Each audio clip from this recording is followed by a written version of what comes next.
Assalamualaikum teman cerita saat ini, semoga dimudahkan, dilancarkan dan ditambah rezekinya. Hari ini saya akan menceritakan kisah pesugihan warung babi guling Kuta Badung, Bali. Apa yang sebenarnya terjadi? Namun sebelumnya saya sarankan untuk menuliskan shalawat untuk Nabi Muhammad agar kelak shalawat ini dapat menjadi saksi untuk mendapat syafaat di akhirat. Like dan subscribe di channel ini sangat membantu menyebarkan dakwah Islam dan semoga menjadi amal jariah. Malam di dekat pantai Kuta Badung, Bali selalu membawa cerita sendiri. Angin laut berhembus pelan, menyusup di antara warung-warung pinggir pantai yang mulai ramai menjelang petang. Di sudut yang agak tersembunyi, ada sebuah warung babi guling yang katanya selalu ramai, bahkan meski bukan musim liburan. Nama warung itu Babi Guling Bumirah. Tidak ada yang istimewa dari penampilan warungnya. Meja kayu sederhana, kursi plastik yang warnanya sudah pudar, dan penerangan lampu temaram yang membuat suasana sedikit suram. Tapi entah kenapa, setiap malam, warung itu seperti punya magnet tersendiri.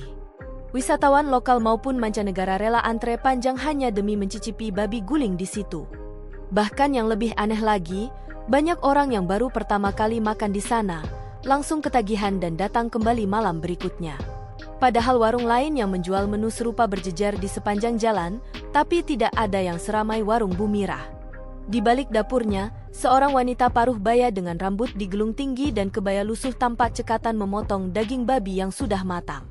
Tangannya begitu lihai, seperti sudah hafal di luar kepala di mana letak urat dan tulang yang harus dipisahkan. Senyumnya tipis, tapi matanya tajam. Ada aura misterius yang melingkupi dirinya. Beberapa warga lokal percaya, Bumirah punya pegangan gaib. Ada yang bilang, babi yang disembelih untuk dijadikan babi guling bukan babi biasa. Ada sosok yang bersemayam di tubuh babi itu. Sosok yang mengikat perjanjian gelap dengan Bumirah. Tapi itu semua cuma bisik-bisik yang beredar dari mulut ke mulut. Tidak ada yang pernah berani memastikan kebenarannya. Karena siapapun yang mencoba mencari tahu, biasanya akan hilang atau malah jatuh sakit misterius. Malam itu, seorang pemuda bernama Bagas baru tiba di Kuta bersama 3 temannya. Mereka backpacker dari Surabaya, ingin menikmati liburan murah di Bali. Begitu turun dari motor sewaan, aroma daging panggang langsung menyergap hidung mereka. Harum dan menggoda. Sumpah, baunya bikin ngiler. Kita makan di sini aja yuk, ajak salah satu temannya. Mereka pun melangkah ke dalam warung, tanpa tahu bahwa keputusan sederhana itu akan mengantarkan mereka ke dalam kegelapan yang tak pernah mereka bayangkan sebelumnya. Bagas dan ketiga temannya duduk di meja paling pojok. Dari sana, mereka bisa melihat langsung dapur terbuka tempat Bumirah sedang sibuk melayani pesanan. Asap tipis mengepul, membawa aroma daging babi yang terbakar sempurna. Gurih dan mengundang air liur. Pelayan datang membawa menu. Tapi tanpa berpikir panjang, mereka langsung pesan 1 porsi babi guling lengkap. Daging, kulit renyah, lawar, sup, dan sambal matah. 1 piring besar diletakkan di tengah meja. Aromanya makin menggoda, membuat perut mereka berontak minta diisi. Gilaksih ini, wanginya kayak ada yang manggil-manggil gitu, celetuk salah satu temannya. Bagas hanya tertawa kecil. Dia memang lapar, tapi entah kenapa sejak pertama masuk ke warung itu, ada perasaan aneh yang menggelitik. Rasanya seperti ada yang mengawasi. Bukan Bumirah atau pelayan warung, tapi sesuatu yang tidak terlihat. Bagas menoleh ke sudut ruangan, ke arah dapur. Di sana, dia melihat sesuatu yang membuatnya merinding. Di balik asap dapur yang tipis, terlihat sesosok bayangan hitam besar berdiri di belakang Bumirah. Bayangan itu bukan manusia. Kepalanya besar, telinganya panjang seperti kelelawar, dan matanya merah menyala. Sekilas, sosok itu tampak menyeringai ke arah Bagas. Bagas mengerjap, mencoba meyakinkan dirinya kalau itu cuma efek asap atau lelah perjalanan. Tapi perasaan itu tidak hilang. Semakin lama, semakin jelas. Bayangan itu seperti sedang mengintip dan mengawasi. "Gas, lu kenapa?" Melongo gitu, tanya temannya sambil menyendokkan lawar ke piring. "Enggak apa-apa." "Lapar kali ya?" jawab Bagas cepat. Mereka pun mulai menyantap babi guling itu. 1 suap, 2 suap, 3 suap. Dan anehnya, semakin mereka makan, semakin lahap dan rakus. Padahal awalnya mereka cuma lapar biasa, tapi tiba-tiba muncul rasa ketagihan yang tidak wajar. Bagas merasakan ada sesuatu yang ganjil dengan daging yang mereka makan. Daging itu begitu lembut, bahkan terlalu lembut untuk ukuran babi guling biasa. Setiap gigitan, ada semacam sensasi panas di lidahnya, seolah ada sesuatu yang hidup di dalam daging itu. Tapi perasaan lapar mereka mengalahkan semuanya. Mereka terus makan tanpa henti, seperti orang yang kesurupan. Di sudut dapur, Bu Mirah tersenyum tipis. Matanya menyipit memperhatikan mereka. Senyum yang penuh arti. Senyum yang menyimpan rahasia besar di balik kelezatan babi gulingnya. Sampai akhirnya, suara bisikan samar terdengar di telinga Bagas. Makanlah, makanlah, habiskan semuanya. Kau takkan pernah kenyang. Bagas tersentak. Sendok di tangannya jatuh ke lantai. Tapi teman-temannya sama sekali tidak mendengar bisikan itu. Mereka terus makan, mulut mereka belepotan kuah dan lemak babi guling yang meleleh. Keringat dingin mulai membasahi punggung Bagas. Dia ingin berhenti, tapi aroma dan rasa babi guling itu seperti mencengkeram lidah dan perutnya. Dia tidak bisa berhenti. Bahkan saat dia mulai merasa mual dan pusing, tangannya tetap meraih potongan daging berikutnya. Malam di Kute terasa semakin gelap. Ombak laut terdengar seperti gumaman makhluk-makhluk yang kelaparan. Dan di balik dapur, bayangan hitam itu masih berdiri. Menunggu. Mengawasi. Lapar? Usai menyantap habis seporsi babi guling, Bagas bersandar di kursi. Perutnya penuh, tapi rasa lapar itu belum juga hilang. Teman-temannya masih mengeluh kekenyangan, tapi anehnya Bagas merasa seperti belum makan sama sekali. Kok lu kayak masih lapar sih, Gas? Tanya Ardi, teman yang duduk di sebelahnya. Bagas cuma tersenyum kaku. Bibirnya terasa kering. Lidahnya terus-menerus membaui aroma babi guling, seolah-olah daging itu masih menempel di mulutnya. Sambil mengusap perut, dia menoleh ke arah dapur. Bu Mirah masih berdiri di sana, tangannya mengelap pisau besar yang baru saja dipakai memotong daging. Tatapan mereka bertemu. Bu Mirah tersenyum. Tapi senyum itu bukan senyum ramah seperti pedagang biasa. Ada sesuatu yang mengendap di balik mata Bu Mirah. Sesuatu yang membuat Bagas merinding sampai tulang belakangnya. Tanpa tahu kenapa, Bagas berdiri dan melangkah pelan menuju dapur. Teman-temannya memanggil, tapi dia tak menggubris. Kakinya seperti ditarik oleh kekuatan yang tidak terlihat. Semakin dekat dengan dapur, semakin kuat aroma daging panggang itu menusuk hidungnya. Di balik tumpukan daging yang belum dipotong, Bagas melihat seekor babi hitam besar sedang tergolek lemas. Matanya melotot, penuh ketakutan. Tapi anehnya, babi itu seperti tidak berani mengeluarkan suara. Mulutnya bergerak, seperti ingin berteriak, tapi tidak ada suara yang keluar. Kenapa, Nak? Mau tambah lagi? Suara Bu Mirah tiba-tiba terdengar tepat di samping telinga Bagas. Bagas terperanjat. Bu Mirah berdiri terlalu dekat.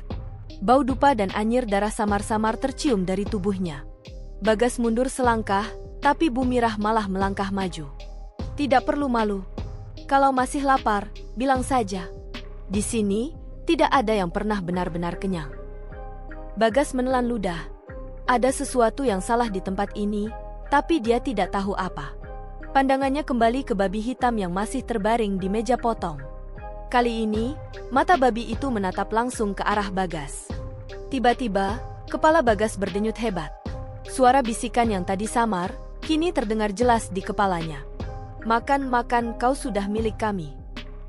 Bagas terhuyung mundur, menabrak kursi di belakangnya. Teman-temannya langsung menghampiri. Gas, lu kenapa sih? Dari tadi bengong mulu. Dengan wajah pucat, Bagas hanya menggeleng. Gak apa-apa. Mereka pun memutuskan membayar dan segera meninggalkan warung. Tapi baru beberapa langkah dari sana, perut Bagas kembali meronta hebat. Bukan sekadar lapar biasa, tapi seperti ada cacing ganas yang merangkak di dalam ususnya. Dia meringis kesakitan, memegangi perut yang mulai terasa membesar dan mengeras. Napasnya tersengal. Keringat dingin membanjiri pelipis. Dari kejauhan, Bu Mirah masih berdiri di depan warung. Senyumnya semakin lebar. Angin laut berhembus, membawa aroma daging panggang yang tak pernah benar-benar hilang dari hidung Bagas. Dan di belakang Bu Mirah, bayangan hitam besar itu berdiri, menempel di punggungnya. Malam baru dimulai. Bagas berjalan tertatih di sepanjang trotoar pantai Kute. Angin malam yang lembab terasa menusuk kulitnya yang basah oleh keringat. Teman-temannya terus bertanya, tapi Bagas hanya diam. Tangan kirinya memegangi perut yang terasa semakin keras, sementara tangan kanannya gemetar hebat. "Gas, lu sakit perut ya?" Mungkin tadi kebanyakan sambal, canda Ardi berusaha mencairkan suasana. Bagas mengangguk samar. Padahal bukan itu yang dia rasakan. Perutnya bukan sekadar mulas atau kekenyangan, melainkan seperti ada sesuatu yang bergerak di dalam sana. Sesuatu yang hidup. Langkah mereka semakin menjauh dari warung Bumirah, tapi aroma babi guling itu seolah menempel di tubuh Bagas. Bau daging yang baru dipanggang, bau lemak yang meleleh, semuanya bercampur menjadi satu dan terus menghantui. Setiap Bagas menarik napas, aroma itu langsung menusuk masuk ke tenggorokan. Sampai akhirnya mereka tiba di penginapan murah yang mereka sewa. Sebuah losmen tua di gang sempit tak jauh dari pantai. Tanpa banyak bicara, Bagas langsung masuk ke kamar dan mengunci diri. Teman-temannya mengira Bagas cuma kecapean, jadi mereka membiarkan. Di dalam kamar, Bagas duduk di pojokan sambil meremas perutnya sendiri. Rasa lapar itu semakin menggila. Lapar yang bukan sekadar ingin makan, tapi seperti ada perintah di dalam kepalanya untuk terus melahap daging. Tiba-tiba, bayangan babi hitam di meja potong tadi melintas di benaknya. Matanya yang melotot, tubuhnya yang gemetar, dan mulutnya yang bergerak-gerak tanpa suara. Dan yang lebih mengerikan, dalam bayangan itu, Bagas melihat dirinya sendiri berdiri di sebelah Bumirah, memegang pisau besar, siap menyembelih babi tersebut. Bagas tersentak. Nafasnya tersengal. Tangannya bergetar hebat. Dia menatap kedua telapak tangannya, dan saat itu juga matanya membelalak ketakutan. Ada bercak darah segar di sana. Padahal dia sama sekali tidak menyentuh daging atau pisau apapun sejak meninggalkan warung. Tapi darah itu ada di tangannya, basah dan berbau anyir. Bagas mengusap wajahnya, dan semakin kaget saat melihat pantulan di cermin kamar. Bukan wajahnya yang terlihat di sana, melainkan wajah seekor babi hitam. Matanya merah, mulutnya menyeringai, dan di sudut bibirnya, ada lelehan darah kental yang menetes perlahan. Bagas memundurkan tubuh sampai punggungnya menempel di tembok. Dia ingin berteriak, tapi tidak ada suara yang keluar. Lidahnya keluh, tenggorokannya tercekat. Lalu terdengar ketukan di pintu. Tok, tok, tok. "Gas, lu gak apa-apa kan?" Suara Ardi dari luar. Bagas ingin menjawab, tapi mulutnya justru mengeluarkan suara aneh. Suara mengorok berat seperti suara babi yang hendak disembelih. Dia membungkam mulutnya sendiri, matanya membelalak ketakutan. Bisikan samar itu kembali terdengar di kepalanya. "Makanlah, kau belum kenyang, perutmu bukan milikmu lagi." Bagas menjerit dalam hati, tapi tubuhnya sendiri tidak mau mendengar. Tangannya bergerak sendiri meraih benda tajam yang dia temukan di meja kamar. Sebilah gunting berkarat. Lalu, perlahan dia mendekat ke cermin. Wajah babi itu masih menatap balik dari dalam cermin. Wajahnya sendiri sudah hilang. Hanya tersisa wajah binatang yang dipenuhi darah. Malam di Kuta makin pekat. Ombak laut yang semula tenang kini bergemuruh, seolah ikut menyaksikan awal dari sebuah mimpi buruk yang baru saja dimulai. Bagas berdiri terpaku di depan cermin. Nafasnya tersengal-sengal, sementara tangan kirinya masih mencengkeram gunting berkarat. Wajah babi hitam di dalam cermin menatapnya tanpa berkedip. Babi itu bukan sekadar pantulan, tapi seolah hidup dan sedang mengintip ke dunia nyata. Perut Bagas bergetar hebat. Rasa lapar itu membuncah sampai menusuk ke tenggorokan. Dia menelan ludah berkali-kali, tapi rasa haus akan daging terus menjerat pikirannya. Tangan kanannya bergerak sendiri, mengarahkan gunting ke pipinya sendiri. Ujung gunting yang dingin menempel di kulit. Suara bisikan kembali terdengar, kali ini lebih jelas dan memenuhi seluruh kepalanya. "Kelaparanmu tak akan hilang sampai kau persembahkan dagingmu sendiri." Bagas ingin berteriak, ingin kabur, tapi tubuhnya seolah dikendalikan kekuatan tak terlihat. Dengan gemetar, dia menekan gunting itu ke pipinya, menggores kulitnya sendiri sampai darah segar merembes keluar. Cermin di depannya ikut berubah. Darah yang mengalir di pipi Bagas terlihat menetes dari wajah babi di cermin. Babi itu menyeringai, menampakkan gigi-gigi tajam yang berlumuran daging. Bagas limbung. Lututnya lemas, tubuhnya jatuh bersimpuh di lantai. Tapi rasa lapar itu tidak mereda. Justru semakin menguasai dirinya. Di tengah rasa sakit dan takut yang mencekik, Bagas mencium aroma baru di kamar itu. Bukan aroma daging babi guling, melainkan aroma daging mentah yang segar, dan entah kenapa, aromanya justru membuat Bagas ngiler seperti serigala kelaparan. Tangannya meraba-raba lantai, mencari sumber aroma itu. Hingga akhirnya, dia menemukan kantong plastik hitam yang entah sejak kapan ada di pojokan kamar. Dengan nafas memburu, Bagas merobek plastik itu. Di dalamnya, ada sepotong daging besar yang masih berlumur darah. Daging mentah yang baru saja dipotong.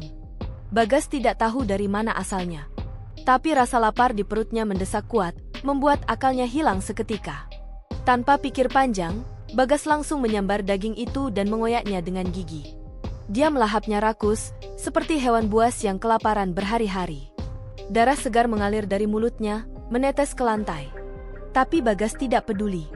1 gigitan, 2 gigitan, semakin cepat dan kasar. Di luar kamar, Ardi dan teman-temannya mendengar suara aneh. Suara mengunyah bercampur geraman rendah yang tidak mungkin berasal dari manusia. "Gas, lu ngapain sih di dalam? Buka pintunya!" Ardi menggedor keras. Tapi Bagas tidak mendengar apapun. Dia sudah tenggelam dalam ritual gila yang tubuhnya lakukan sendiri. Di dalam cermin, wajah babi hitam itu tertawa lebar, matanya menyala merah. Dan di luar losmen, tepat di pinggir pantai Kute, Bumirah berdiri menghadap laut. Tangannya memegang dupa hitam yang mengepulkan asap pekat ke udara. Dia merapal mantra dalam bahasa Bali kuno, suaranya lirih tapi menusuk jantung malam. Laut bergemuruh. Ombak menghantam karang dengan keras. Dan di langit yang gelap, bayangan babi hitam raksasa tampak samar, melayang seperti kabut tipis yang mengitari losmen tempat Bagas menginap. 1 gigitan lagi, 1 tetes darah lagi. Dan ritual itu akan sempurna. Malam semakin pekat. Di luar losmen, angin laut menghembus kencang, membawa aroma asin bercampur bau dupa yang dibakar Bumirah. Asap hitam yang melayang dari tangannya terus menari di udara, membentuk siluet wajah babi besar dengan mata merah menyala. Sementara itu, di dalam kamar, Bagas masih berlutut di lantai. Mulutnya berlumuran darah segar dari daging mentah yang tadi ia lahap tanpa sadar. Nafasnya memburu, matanya merah, dan tubuhnya menggigil hebat. Cermin di depan Bagas tidak lagi memantulkan wajahnya. Yang ada hanyalah bayangan babi hitam raksasa yang terus menertawakannya. Tawa itu menggema di kepala Bagas, membuat telinganya berdengung hingga terasa hampir pecah. Di luar kamar, Ardi dan teman-temannya semakin panik. Mereka terus mengetuk dan menggedor pintu, tapi Bagas sama sekali tidak merespon. "Gas, kalau lu nggak buka juga, kita dobrak nih!" teriak Ardi. Namun sebelum mereka sempat mendobrak pintu, tiba-tiba suasana losmen berubah. Suhu udara mendadak turun drastis. Dinding-dinding kayu bergetar, seperti ada sesuatu yang merayap di sela-selanya. Kemudian, terdengar suara berdecit panjang di atas genteng. Suara cakaran tajam, seolah kuku raksasa sedang menggores atap. Semua penghuni losmen yang masih terjaga langsung keluar dari kamar masing-masing. Mereka semua menengadah ke atas. Di atas losmen, bayangan besar itu terlihat sangat jelas. Seekor babi hitam raksasa, berdiri dengan 2 kaki di puncak atap. Matanya merah menyala seperti bara api. Mulutnya berbusa, meneteskan cairan kental yang berbau anyir. Tubuh babi itu menggembung tak wajar. Penuh luka terbuka yang menjijikkan. Dan di dalam luka-luka itu, ada potongan daging dan tulang manusia yang menyembul keluar. Ardi dan teman-temannya gemetar ketakutan. "Astagfirullah, apaan tuh?" teriak salah satu dari mereka. Namun sebelum ada yang sempat berlari, pintu kamar Bagas tiba-tiba terbuka sendiri. Engselnya berdecit panjang, seolah meloloskan sesuatu yang baru saja dilepaskan dari kurungan. Dari dalam kamar, Bagas melangkah keluar. Tapi yang keluar itu bukan lagi Bagas yang mereka kenal. Matanya merah penuh darah.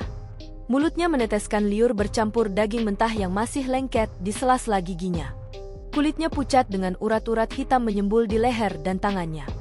Perutnya membuncit besar, seolah berisi sesuatu yang terus bergerak di dalamnya. Langkahnya berat, tapi wajahnya menyeringai lebar. Tawa lirih keluar dari mulutnya, bukan suara manusia, melainkan suara babi yang disembelih setengah mati. Ardi melangkah mundur, tubuhnya gemetar hebat. "Gas, lu kenapa? Gas. Ingat Allah, Gas." Tapi Bagas hanya menatap Ardi dengan mata kosong. Tangannya bergerak, meraih pecahan kaca dari cermin yang tadi ia pecahkan sendiri. Perlahan, Bagas mengangkat pecahan kaca itu ke wajahnya sendiri. Dengan satu goresan panjang, ia merobek pipinya sendiri hingga menganga. Darah segar menyembur ke lantai losmen. Dan di saat bersamaan, babi hitam raksasa di atas atap melompat turun. Kakinya yang besar menghantam tanah, membuat getaran hebat di seluruh bangunan. Dari kejauhan, suara tawa Bu Mirah terdengar nyaring. Ritual pesugihan babi guling itu semakin mendekati puncaknya. Dan kali ini, Bagas sudah benar-benar menjadi bagian darinya. Udara di sekitar losmen mendadak terasa sesak. Kabut tipis berbau amis perlahan merayap masuk melalui celah-celah jendela dan pintu. Ardi dan teman-temannya mundur ke sudut koridor, sementara Bagas berdiri diam di tengah lorong. Mulutnya masih menyeringai lebar, darah menetes dari pipi yang sobek lebar hingga memperlihatkan sebagian gusinya. Matanya yang merah terus menatap lurus ke arah pantai, seperti ada kekuatan tak terlihat yang memanggilnya ke sana. Dari arah pantai, sosok Bu Mirah mulai melangkah mendekat. Gaun hitam panjangnya berkibar-kibar tertiup angin laut. Tangan keriputnya menggenggam dupa yang masih menyala, asapnya membentuk bayangan babi hitam raksasa yang berjalan bersamanya. Di belakang Bu Mirah, pasir pantai berlubang-lubang seperti jejak kaki binatang besar yang jalannya diseret. Setiap langkah yang diambil, aroma anyir makin menusuk hidung. Bagas mulai bergerak. Langkahnya kaku, seperti orang yang ditarik-tarik oleh tali yang tak terlihat. Ardi mencoba menarik lengannya. Gas? Sadar, Gas? Jangan keluar, Gas? Namun tangan Ardi justru terpelanting begitu menyentuh kulit Bagas. Kulit itu terasa licin dan dingin, seperti bangkai yang sudah mulai membusuk. Bagas terus berjalan menuju pintu keluar losmen, sementara teman-temannya hanya bisa membeku ketakutan. Di depan losmen, Bu Mirah tersenyum menyambutnya. Waktunya, Bagas. Babi guling terlezat akan terhidang malam ini. Suara Bu Mirah serak, hampir seperti bisikan. Bagas tersentak keras, tubuhnya bergetar hebat. Dari mulutnya keluar suara lenguhan panjang, setengah manusia, setengah babi. Tubuhnya perlahan merunduk, tangannya yang semula manusia mulai memendek, membentuk kaki depan babi. Kukunya memanjang, kulitnya menggelap, rambut-rambut halus tumbuh di sekujur tubuhnya. Ardi dan teman-temannya hanya bisa menyaksikan dengan mata melotot. Mereka ingin lari, tapi tubuh mereka terasa berat, seolah dipaku ke lantai. Bu Mirah melanjutkan langkahnya ke arah api unggun kecil yang ia nyalakan di depan losmen. Di atas api itu, sebuah panggangan bambu sudah disiapkan. Namun yang dipanggang bukan babi biasa. Itu adalah tubuh manusia yang perlahan berubah menjadi babi. Bagas? Daging punggungnya mulai menghitam terkena panas api. Kulitnya melepuh, mengeluarkan aroma daging panggang bercampur bau anyir darah manusia. Bagas masih sadar, matanya berkaca-kaca menahan sakit, tapi tubuhnya bergerak sendiri seperti sedang menuruti perintah tak terlihat. Sementara itu, suara gamelan Bali terdengar samar dari arah pantai. Nada-nada mistis itu seakan mengiringi prosesi menjijikkan ini. Suara gelak tawa babi hitam besar bergema, membuat suasana malam semakin mencekam. Bagas meronta, ingin lepas dari panggangan itu. Namun tangan-tangan tak kasat mata memegang kuat tubuhnya, memaksanya terus berputar di atas api. Lidah api menjilat kulitnya yang meleleh perlahan, membuat aroma bakaran semakin menusuk. Ardi menjerit ketakutan. Udah, Bu? Udah cukup. Tolong jangan kayak gini. Namun Bu Mirah hanya tertawa pelan. Ini belum apa-apa, Nak. Pesugihan ini baru dimulai. Dan di atas losmen, bayangan babi hitam raksasa melolong panjang ke langit gelap. Ritual itu hampir mencapai puncaknya. Angin pantai mendadak berhenti. Suasana malam di depan losmen terasa begitu hening, seolah semua kehidupan di sekitar ikut membeku menyaksikan kengerian yang terjadi. Tubuh Bagas yang separuh manusia dan separuh babi terus berputar di atas api. Dagingnya yang hangus mengeluarkan lemak meleleh, menetes ke bara api hingga memercikkan asap hitam yang membumbung tinggi ke udara. Bu Mirah berjongkok di depan panggangan, tangannya terangkat setinggi kepala. Bibirnya komat-kamit merapal mantra dalam bahasa Bali kuno. Setiap kata yang keluar, tubuh Bagas semakin bergetar. Matanya melotot, bola matanya hampir keluar dari rongganya. Bagas? Teriak Ardi yang akhirnya memberanikan diri mendekat. Tapi Bagas tak lagi bisa menjawab. Yang keluar dari mulutnya hanya lenguhan babi yang pilu, seolah jiwanya berteriak minta tolong tapi tubuhnya sudah bukan miliknya lagi. Ardi dan teman-temannya ketakutan setengah mati, tapi mereka juga tak bisa membiarkan Bagas diperlakukan seperti itu. Dengan nekat, Ardi mengambil kayu panjang di dekat losmen dan mencoba memadamkan api yang membakar sahabatnya. Tapi anehnya, api itu seperti hidup. Saat Ardi memukulnya, api justru membesar, menjilat tangannya hingga kulitnya melepuh. Ardi menjerit, jatuh terguling di pasir. Teman-temannya yang lain makin histeris. Bu Mirah menoleh dengan mata melotot. "Jangan berani-berani ganggu ritualku." Suaranya berat dan menggema, bukan lagi suara seorang perempuan tua biasa. Di belakang Bu Mirah, bayangan babi hitam raksasa itu semakin jelas. Moncongnya berlumuran darah, giginya besar-besar seperti taring harimau. Mata merahnya menatap Ardi dan kawan-kawan, seolah sedang memilih siapa yang akan dijadikan hidangan berikutnya. Tiba-tiba, tubuh Bagas yang dipanggang itu mulai berubah wujud. Dagingnya yang gosong kembali segar, kulit babinya mengelupas sendiri, memperlihatkan tubuh Bagas yang utuh tapi pucat dan kaku. Seolah Bagas dilahirkan kembali dari api pesugihan, siap dijadikan tumbal baru. Bu Mirah mendekat, meraba wajah Bagas yang dingin. "Bagus, tubuhmu sudah diterima. Sekarang tinggal hatimu yang harus diserahkan." Dengan pisau kecil berukir mantra, Bu Mirah menggores dada Bagas perlahan. Darah segar merembes keluar, mengalir membasahi panggangan. Bagas yang matanya masih terbuka hanya bisa menitikkan air mata. Ia sadar sepenuhnya, tapi tubuhnya sepenuhnya dikendalikan kekuatan gaib pesugihan. Di tengah ritual itu, tiba-tiba dari arah pantai terdengar suara gong gamelan dipukul keras. Suara itu begitu menggelegar, memecah kesunyian malam. Bu Mirah terkejut. Matanya melirik ke arah laut. Ombak yang tadinya tenang mendadak bergolak, menggulung tinggi seperti ada sesuatu yang bangkit dari dasar lautan.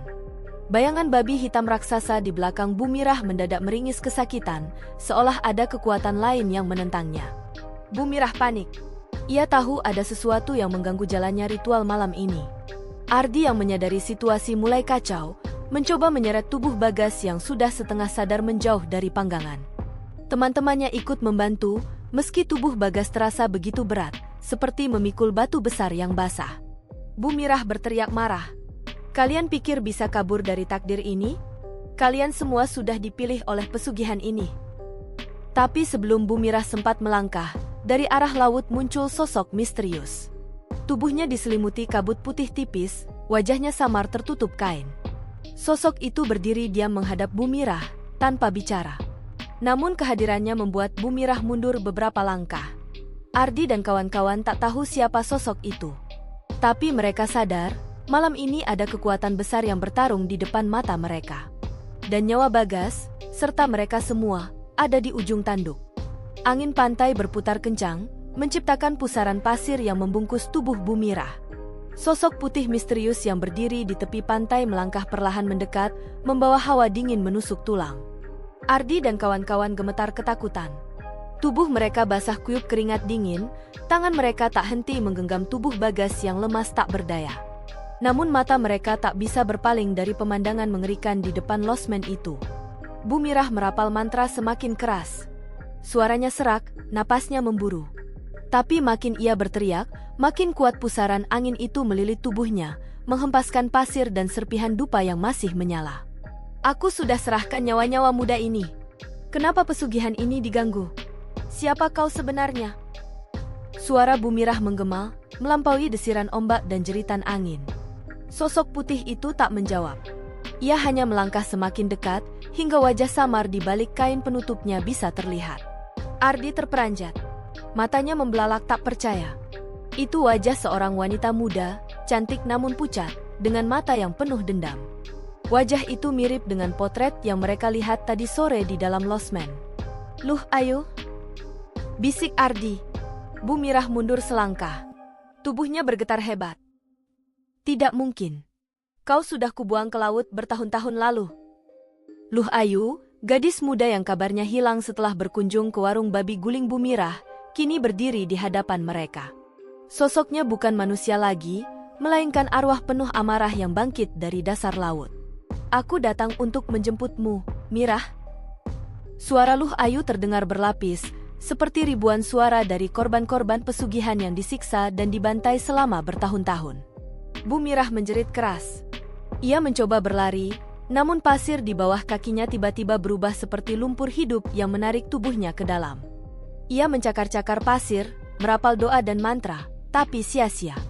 Bayangan babi hitam raksasa di belakangnya juga meronta ketakutan. Sosok itu melolong keras, tubuhnya perlahan meleleh seperti lilin yang dibakar. Asap hitam mengepul dari sekujur tubuhnya, menyebarkan aroma busuk yang membuat Ardi dan kawan-kawan mual. Luh Ayu mengangkat tangannya. Ombak besar tiba-tiba menerjang dari arah laut, menghantam tubuh Bumirah dan bayangan babi hitam itu sekaligus. Mereka terhempas ke udara, lalu jatuh keras ke pasir dalam keadaan lemas tak bergerak. Dari dada Bumirah, keluar asap tipis berwarna merah gelap, melayang-layang seperti nyawa yang terlepas. Tubuh Bumirah mengerut perlahan, kulitnya mengering seperti mayat yang sudah berpuluh tahun terkubur. Tapi sebelum nyawa Bumirah benar-benar pergi, bayangan babi hitam yang hampir meleleh itu tiba-tiba menyergapnya. Mulut besar penuh taring itu melahap Bumirah hidup-hidup, meninggalkan suara kunyahan daging yang membuat bulu kuduk berdiri. Tak ada jeritan, tak ada perlawanan. Dalam hitungan detik, Bumirah lenyap sepenuhnya. Luh Ayu menatap Ardi dan teman-temannya. "Pergilah, tinggalkan tempat ini. Jangan pernah kembali." Suaranya lembut, tapi penuh kepedihan. Tubuh Bagas tiba-tiba terangkat sendiri. Luka-luka di tubuhnya perlahan menutup, meski wajahnya tetap pucat. Luh Ayu mengulurkan tangan, menyentuh kening Bagas, lalu berbisik pelan. "Maafkan aku, kau bukan tumbal yang mereka inginkan, tapi kau sudah melihat terlalu banyak. Semoga Allah menjagamu." Setelah berkata begitu, tubuh Luh Ayu perlahan larut bersama kabut, menghilang dihempas angin laut. Ombak kembali tenang, angin berhenti, dan aroma dupa perlahan menghilang dari udara. Tapi Ardi tahu, cerita ini belum benar-benar selesai. Karena sekali nama mereka tertulis dalam daftar pesugihan, bayang-bayang kutukan itu takkan pernah benar-benar hilang. Fajar mulai menyingsing di pantai Kute. Ardi, Bagas, dan teman-temannya berjalan terseok-seok menjauh dari losmen Bumirah. Tubuh mereka penuh luka, kaki mereka gemetar, dan pikiran mereka kacau balau. Tak ada satupun dari mereka yang berani menoleh ke belakang. Losmen itu kini berdiri dalam kesunyian, tanpa cahaya, tanpa suara. Hanya sisa dupa yang masih mengepulkan asap tipis, melayang ke udara pagi yang dingin. Panggangan babi guling itu juga sudah hancur, tersapu ombak besar yang datang semalam. Bagas yang digotong Ardi dan teman-temannya masih belum bisa bicara. Matanya kosong, wajahnya pucat, dan tubuhnya gemetar tak henti-henti. Meski luka-luka di tubuhnya sudah menutup, ada sesuatu yang hilang dari tatapannya, nyala semangat yang biasanya selalu ada dalam dirinya. Saat mereka tiba di penginapan murah tempat mereka menginap, pemilik penginapan menatap mereka dengan heran. "Kalian dari mana semalam? Kenapa sampai kayak gini?" tanyanya. Ardi hanya menggeleng. "Jangan tanya, Pak. Tolong, kami cuma mau istirahat." Mereka masuk ke kamar, mengunci pintu rapat-rapat. Tak ada yang bicara. Tak ada yang berani tidur sendirian. Mereka duduk mengelilingi Bagas, seolah takut jika sedetik saja mereka lengah, sesuatu yang mengerikan akan merenggut sahabat mereka itu. Siang harinya, kabar duka beredar di sepanjang pantai. Warga menemukan tubuh seorang wanita tua terdampar di karang, dalam kondisi mengenaskan. Kulitnya hitam legam, matanya melotot, dan lidahnya menjulur panjang. Tak ada yang tahu siapa wanita itu, sampai salah satu warga mengenali bekas luka di lengannya. "Itu Bumirah yang punya warung babi guling dekat pantai," bisik seorang pedagang souvenir. Tapi anehnya, saat warga datang ke warungnya, tempat itu sudah hancur lebur seperti diterjang angin ribut. Tak ada lagi aroma babi panggang yang menggoda. Tak ada lagi dapur atau meja tempat para turis menikmati hidangan. Semua lenyap, menyisakan pasir hitam yang lengket seperti lumpur kuburan. Ardi dan kawan-kawan mendengar kabar itu dari pemilik penginapan. Mereka saling berpandangan tanpa kata. Sore itu, mereka memutuskan untuk pulang ke kota asal mereka lebih cepat. Tak ada lagi niat menikmati liburan di Bali. Semua kenangan tentang pantai Kute berubah jadi mimpi buruk yang tak ingin mereka ingat. Tapi, sebelum mereka naik ke mobil yang menjemput mereka di depan penginapan, seorang perempuan tua penjajah Canang Sari mendekat. Wajahnya penuh keriput, tapi matanya tajam menatap ke arah Bagas. "Nak, kamu harus banyak berdoa. Karena kamu sudah dicium sama babi pesugihan. Sekali dicium, jejaknya akan terus mengikuti. Mungkin kamu selamat malam itu, tapi roh babi itu sudah tandai kamu." Bagas menelan ludah. Tangannya gemetar menggenggam tas ransel. Perempuan tua itu tersenyum samar. Bukan cuma kamu. Kalian semua yang lihat ritual itu juga sudah ditandai. Tanpa menunggu jawaban, perempuan tua itu melangkah pergi, meninggalkan bau kemenyan yang menusuk hidung. Ardi dan teman-temannya saling berpandangan, wajah mereka pias. Mobil yang membawa mereka menjauh dari pantai Kute melaju perlahan.